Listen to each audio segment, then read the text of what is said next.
Witiarso Utomo Bupati Jepara terpilih belakangan jadi sorotan lantaran punya barang begitu mewah tanpa melaporkan ke LHKPN. Bupati Jepara terpilih, Witiarso Utomo, mendadak viral lantaran ketahuan memiliki mobil Lamborghini yang tidak tercatat di LHKPN. Hal ini bermula dari sebuah video yang merekam Gus Ikdam memakai Lamborghini warna oranye. Video tersebut diunggah di Instagram @sabilu_taubah pada Minggu, tanggal 29 Desember tahun 2024.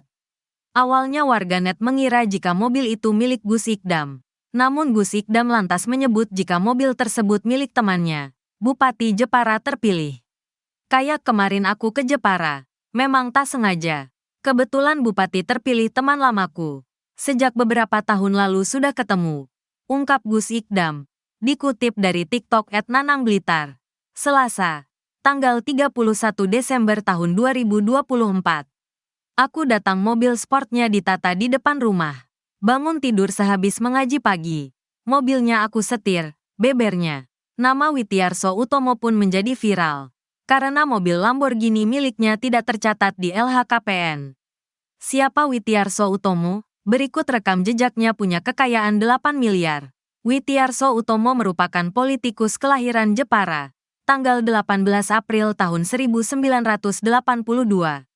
Sebelum menggeluti bidang politik, Witiarso merupakan pengusaha muda di Jepara.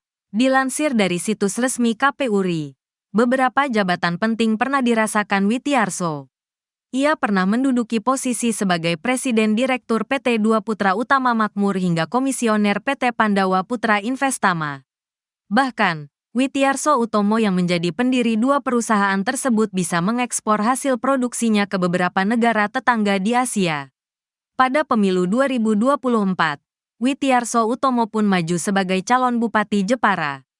Dia berpasangan dengan politikus PPP, Muhammad Ibnu Hajar. Pasangan nomor urut 2 tersebut didukung oleh sebagian besar partai, yakni PPP, PDIP, Gerindra, Golkar, Demokrat, PKS, PAN, PSI, dan Partai Buruh. Witiarso Ibnu Hajar pun memenangkan kontestasi Pilkada Jepara 2024 sebesar 80,93% atau 457.209 suara.